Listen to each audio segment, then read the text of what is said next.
So today I'll be cooking up this turkey that I basically got for half price after Thanksgiving at Walmart. And we're first going to start off by breaking down the turkey. So here you can see me just opening up the bag, and knife's not crazy sharp, but yeah, I'm going to be roasting this in parts as opposed to whole. I got this recipe off of Bon Appetit, and I know there's some drama around them, but just decided to try out this recipe because why not? Um, and yeah, that's the giblet bag. I'm taking it out, so there's hearts, kidneys, all that sort of stuff. And I'm just putting that to the side for now, and I'm gonna put that in the turkey soup video that I made after this. And the turkey I got here, I'm not sure if all turkeys come like this, but it has a little plastic thing around the legs that basically tie it together. And I guess you roast it like this so the legs are together, but I'm just gonna go ahead and remove this. I don't really need to, and yep, there it is. And here I'm just trimming off different pieces of fat. There's the neck. Put that aside for the soup. And yep, there's the little thermometer that comes in. I'm pretty sure those are inaccurate. I haven't read an article on it, but every single video I ever watched kind of says don't really go off that. And here I am. I'm just kind of extending the wing joint and just trying to find where that little socket is, where it attaches to the breast, and just cut around it and cut right through it. Do that with the same wing, kind of extend the joint, cut around it, and then once it's extended you can kind of see where it connects, and I just cut through that, and it's a lot easier than trying to chop through the bone.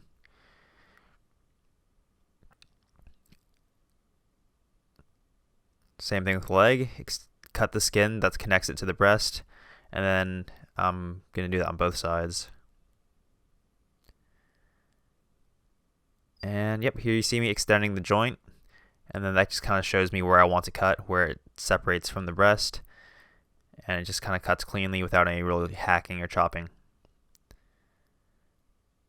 Yep, right there. I'm kind of feeling around too for where that joint is, where it connects to the body, and then yep, just see where that little joint connects, where the little cartilage is, and just cut through it. Here I found just some like random stuff that I felt like removing. And just yep, set aside those legs, and then now I'm gonna be cutting off the backbone. I think there's a few different ways to do this.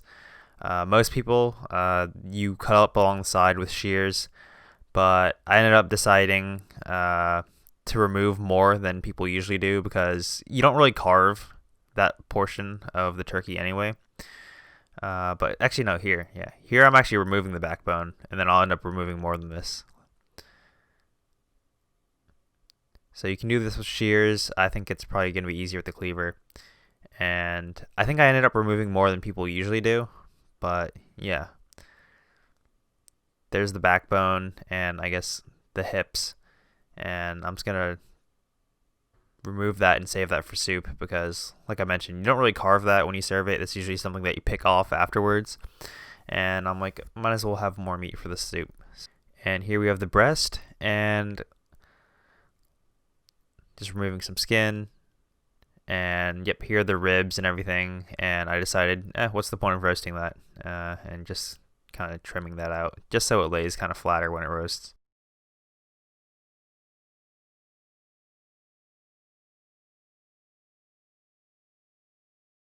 I don't really see any tutorials online of people cutting turkey or any kind of butchery like this, but yeah, I'm just chopping, and I think this really helped me later on because it's a lot less of a balancing act when you kind of try to roast it the way I do, and I'm just kind of cutting away at like whatever bones I feel there. I'm not really sure what bone this is, but I found it easier to cut around it than trying to cut through it.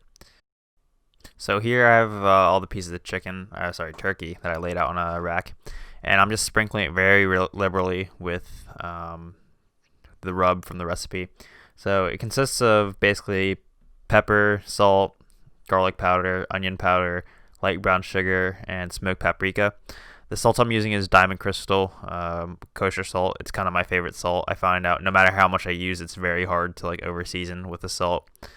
Depending on different brands, I find that the same, I guess, volume of salt might be saltier than depending on from brand to brand. So yeah, this salt's really good for me. I find the Mortons that can be like pretty salty if you use the same amount as you do the diamond crystal. And table salt for sure is saltier than kosher salt. And I'm not sure exactly why that is, but I think it might have to do with just like the shape of the grain and how it is, so how it absorbs into the meat might make a difference. But it might seem like I'm doing a lot here, but even after brining it for multiple days, I did not think it was salty at all or too salty. So once it's done seasoned, I just went ahead and threw this whole tray into the fridge to dry brine. And this basically just lets the seasoning penetrate deeper, and it leads to a juicier final product. And I'm going to take this out Saturday, so this went into the fridge on Thursday, so it went for 2 days. And I'm going to take this out and actually place it on my dining room table. And I do this just so it speeds up the cooking time. I let it kind of rest for 2-3 hours, and it kind of brings up the temperature a bit, so you don't really need as much energy later on when you put it in the oven, so it won't take as long as opposed to putting like a super cold turkey in, I guess. So here you can see me working on a glaze in the meantime, and like I said, I'll post the recipe in the description, but it's just some soy sauce, some white wine vinegar. I put it in some brown sugar, light brown sugar, some orange zest. So I'm going ahead and I'm removing the white pith. This can be a bit bitter, so I kind of cut it a bit too deep, so I'm removing some of that now. And for the second piece, you can see I'm a bit more careful, so there's a lot less to remove. But yeah, throw that in. I'm going to crush some garlic cloves.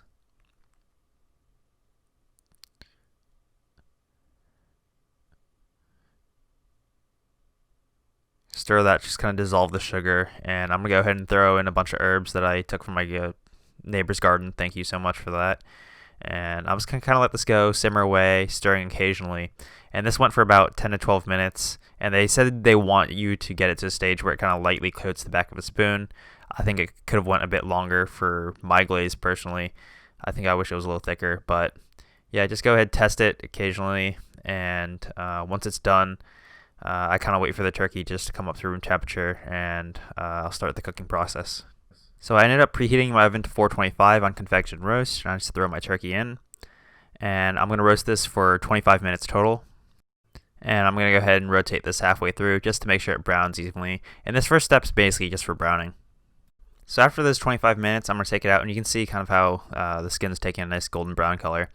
And the wing kind of popped around. That was weird. It like moved in the oven. Not sure why. But now I'm going to basically start glazing it. And yep, trying to rearrange that wing that just like randomly moved. So there we go.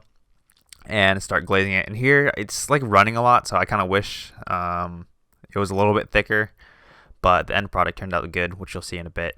But I'm going around, I'm just glazing this, making sure it's not dripping into the bottom of the oven because I had some overhang there. But in a bit you'll see me actually get frustrated because my oven's like screaming at me that's like the door's open. So I went ahead and did this up top, and I kind of took more time here, and it's easier. You don't have to reach into the oven, and it's much easier this way. So go ahead glazing each part quite liberally, making sure everything's arranged good so it's not dripping into the oven. And what am I doing here? Oh yeah, okay. So I guess here I'm inserting a probe into the deepest part of the breast, and this kind of helps me monitor when it's going to be done. So here I am just struggling, trying the deepest spot where it's coldest, and I'm just poking it a bunch of times. If I was good, I'd only do this once, but whatever. So the probe's set to 150, which is the target I'm doing for the breasts, and yep, closing it up, and now reducing the heat to 300 degrees. So now that it's at 300 degrees, every 20 minutes I'm taking out and I'm glazing it again. So this is the first 20 minutes, and you can see the color is getting a little bit darker. And just going ahead, glazing it. And I'm going to go ahead and fast forward to the next step because this is basically the same repetitive stuff. So let's go to the next glazing. So here we are at the second glazing. So this was after another 20 minutes. And I'm going ahead and glazing the skin, brushing it on pretty liberally, and this color's slowly getting darker. It's very subtle right now at this stage.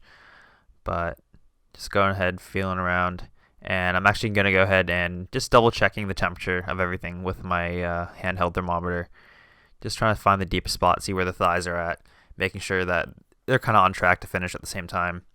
And yep, you can see right there, if you have a sharp eye, that we're at like 140. So 10 degrees away from being cooked. So here we're on the third glazing, and still not much change in color, maybe just a little bit. And I'm just going ahead, glazing this up, and still nothing too crazy. Still not at the 150 target yet, but it didn't really take too long to total cook. I'll kind of let you know how long it took after this, but surprisingly fast. So here we are on the fourth and final glazing. I don't know if I would do this during the holidays with a bunch of other dishes and everything going on the side. I think having a timer going on, or like trying to watch a timer when you're trying to do a bunch of other things, gets a little hectic. But yeah, the color is pretty nice. Next time I think I'll cook the glaze a bit longer, as I mentioned before, but I can't really complain. I feel like I've said that like 4 times. Sorry. Anyway, just glazing that, and I'm putting it back in the oven. And another 20 minutes passed, so the total cook time was around 1 hour and 40 minutes, which is pretty good. And I'm going to go ahead and check this with my handheld thermometer, making sure the thighs are at least 170 and the breast is at least 150. And basically, it's not 165 what they usually recommend, but if it holds 150 for I don't know how long exactly, but there's a chart online that basically says if it holds a certain temperature for a certain amount of time, it basically pasteurizes it the same way as if you cooked it to 165. And I'm actually going to let this rest for 1 hour on the table, and resting your meat really makes it a lot better. So while my meat was resting, I went ahead and made mashed potatoes and some other sides in the meantime. And I'm starting with the leg, and again, I'm just cutting around looking for the joint and just separating the thigh from the drumstick. And then here I am working on the wings, again, just separating the flat from the flat from the drumette, I think what it's called, and remove that wingtip. And I'm just basically doing this for all the pieces, nothing really groundbreaking here. Just cutting in between the joints, finding it, and cutting through the cartilage as opposed to cutting through the bone. So I don't need the cleaver for this, and I'm working on plating it up nicely. And here we have the breast, and oh, it's not in frame. Good job, me. So basically, there's a breastbone that runs in the middle of each of the breasts. So I just go cut alongside that breastbone, and then kind of just shave off the breast meat. And there's lots of meat sticking to the bone still, but it's really fun just to pick meat off of that later on. And yep, going ahead, like I mentioned before, cut along the breastbone and just kind of sectioning out that piece of breast. Putting the carcass aside, and here I'm slicing it up with an electric knife. And yep, I'm ruining my cutting board. You can see some gouges in a bit, and you'll see I noticed that I was messing up, and yep, there are the gouges. So go ahead, put a cutting board that I don't care about. No shots to Ohio, but we just have an Ohio cutting board that I don't really care about because I don't live in Ohio. But yeah, slice up the turkey. I like using an electric knife for this. It's kind of fun, and it's a lot easier. You don't really mess up the skin as easily. So here I am. I'm trying to practice my plating, which you'll see in a bit, trying to make it look nice. But here I am, ruining the Ohio cutting board, not my other cutting board. Sorry, Ohio. Sorry. I really, I don't know why I keep making that. I really like this one. It's one that I don't really mind if it gets kind of messed up, but it's really useful in my kitchen. So yep, just slicing the breasts. I'm not sure if there's like a specific thickness that you're supposed to go for. I just kind of chose to go with the one that I did. And I'm just arranging the plate. And here, I'll cut to a finished image right now. So here it is all plated up. I think this is probably one of my better jobs when it comes to plating. And my overall thoughts on this recipe is it's good. It's really good, actually. But I'm not sure if it'd be great in my household because we usually have big parties and multiple main dishes. So trying to cook all those dishes at the same time as glazing this every 20 minutes is not something that I do. Actually, with 6 people, we actually almost finished this, which is kind of crazy. So yeah, I think it was pretty good, but that's about it. I'd probably make this again just for my family and maybe not for any big parties. I'd probably just go with something simpler like frying it. But if you want to try this recipe, I highly suggest it. It turned out really good. And thank you, and catch you on the next one.